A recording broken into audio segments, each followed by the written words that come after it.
La Compañía de Jesús es una orden religiosa de la Iglesia Católica, fundada por San Ignacio en el año 1534 y aprobada por el Papa Paulo III el 27 de septiembre de 1540.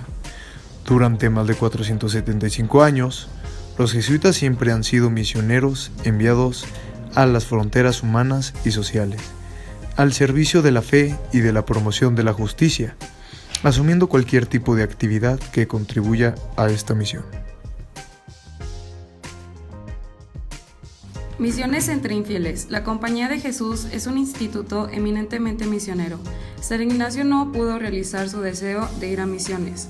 San Francisco Javier, apóstol de las Indias y del Japón, es el más grande misionero de la época moderna, y su ejemplo sigue vivo entre los jesuitas.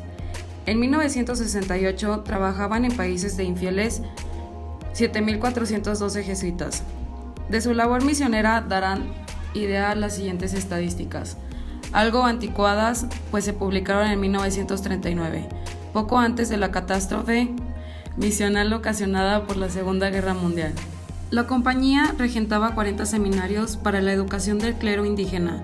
Entre universidades y colegios universitarios llegaban a 15, la mayor parte en la India. 169 escuelas de enseñanza secundaria, había también 67 normales para maestras y catequistas, 97 escuelas industriales, 7.817 escuelas elementales o catequistas, 155 orfanatos, 70 hospitales, 15 leproserías, 349 dispensarios.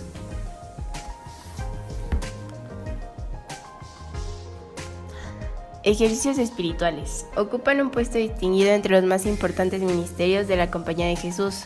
Según la mente de San Ignacio, deben darse individualmente durante 4 semanas y en circunstancias especiales. Los que comúnmente se practican no son sino una adaptación. Hay casas exclusivamente dedicadas a ello, donde bajo la dirección de un jesuita hacen ejercicios de 3, 5 u 8 días, rara vez de 30. Grupos de sacerdotes, de estudiantes, de profesionales y de obreros. Este tipo de ejercicios se iniciaron en Francia, donde participaban hasta 200 personas en cada tanda de 8 días, guardando absoluto retiro y silencio, con meditaciones comunes a todos e instrucciones particulares a cada clase social. Un gran apóstol de los ejercicios obreros fue de la Biblioteca de Ejercicios. En 1938 existían 104 casas de ejercicios dirigidas por jesuitas en los que se dieron ejercicios espirituales a 107.000 sacerdotes y religiosos, 294.863 hombres seglares y 150.369 mujeres. En 1959 el número total pasó de 1 millón de personas. En 1968 las casas eran cerca de 200. Congregaciones marianas. Este género de apostolado que hoy pasa por un momento de crisis o de transformación ha sido uno de los instrumentos más eficaces de la acción jesuita en la sociedad cristiana. La primera congregación mariana se erigió en el Colegio Romano en 1563. Al poco tiempo se extendieron por todo el mundo, radicando casi siempre en algún colegio de la compañía. Miraban a formar selecciones de jóvenes animados por una tierna devoción a la Virgen María, con ardiente celo apostólico que actuaba en obras de caridad, visitas a hospitales, catequesis, prensa católica, etc., fomentando la pureza de costumbres, la frecuencia de sacramentos, la práctica de la meditación y el apostolado seglar. Apostolado de la oración, nacido en 1842 por obra del Gautrelet, llegó a ser una obra apostólica de gran difusión en el mundo. Su director general es siempre el general de los jesuitas. El ofrecimiento diario de las obras, según las intenciones del Papa, tiende a unir sus miembros íntimamente con el vicario de Cristo. La Santa Misa y el culto al corazón de Jesús son lo más fuerte de su espiritualidad. Obras sociales y benéficas. El fundador de la Compañía de Jesús recomendó siempre a los suyos el trabajar con los pobres, menesterosos y enfermos, incluso a Laínez y Salmerón, teólogos pontíficos en Trento. Él mismo enseñaba el catecismo a los ignorantes y fundaba en Roma obras de beneficencia. Luis Gonzaga murió atendiendo a los enfermos de los hospitales. En 1656, no menos de 60 jesuitas sacrificaron su vida en Nápoles en servicio de los apestados.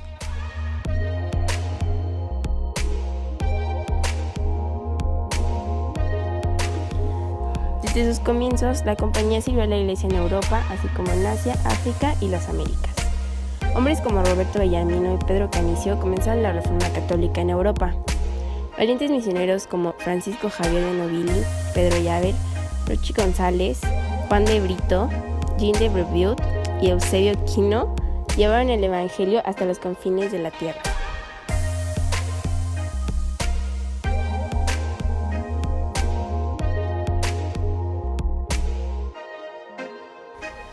Francisco Javier llegó a Goa como nuncio papal en las Indias Orientales, el 6 de mayo de 1542, habiendo dejado atrás una Europa con el explícito mandato del Papa III, de procurar con el mayor celo posible la propagación e incremento de la Iglesia Católica en todas estas regiones.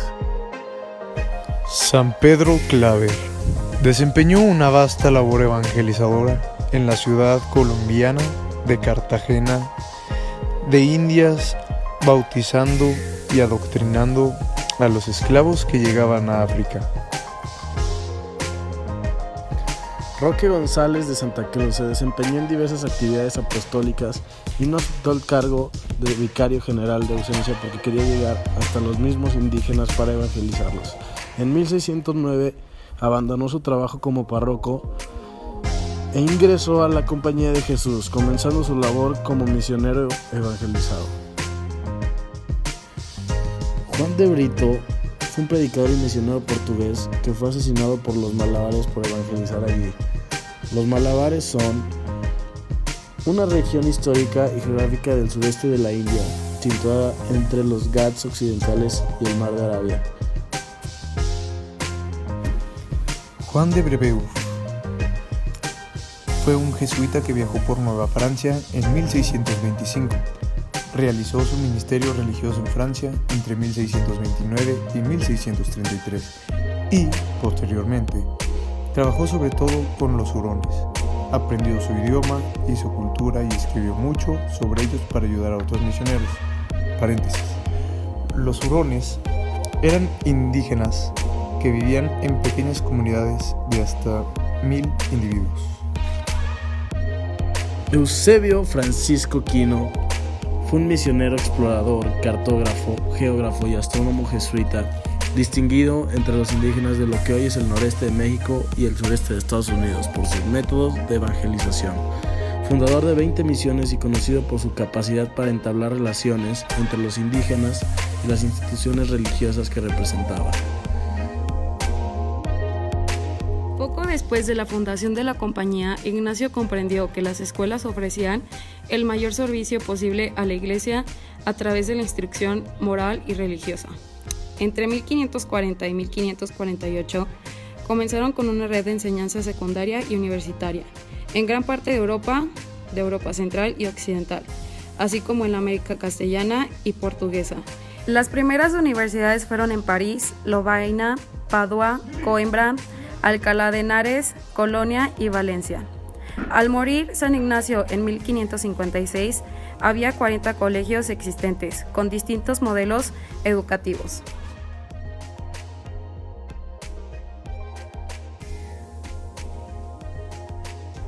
Los jesuitas se dedicaron firmemente al estudio, a la ciencia y a la exploración.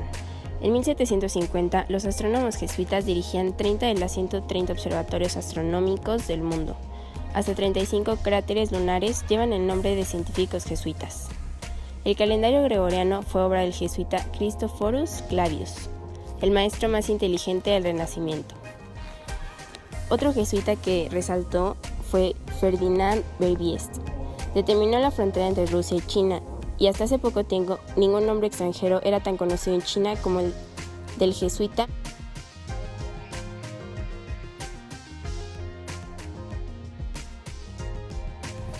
Desde 1814, la compañía ha experimentado un crecimiento y en lo que se refiere a las actividades educativas, intelectuales, pastorales y misioneras, ha superado el alcance apostólico de la compañía inicial. Los más de 16,000 jesuitas en todo el mundo provienen de 112 países y pertenecen a aproximadamente 80 provincias y regiones. Pero la orden tiene un carácter universal que trasciende estos límites. De hecho, los jesuitas están llamados a ir a cualquier lugar, atravesando fronteras geográficas y culturales, para llegar ahí donde hay necesidad de trabajar con Cristo para la gloria de Dios.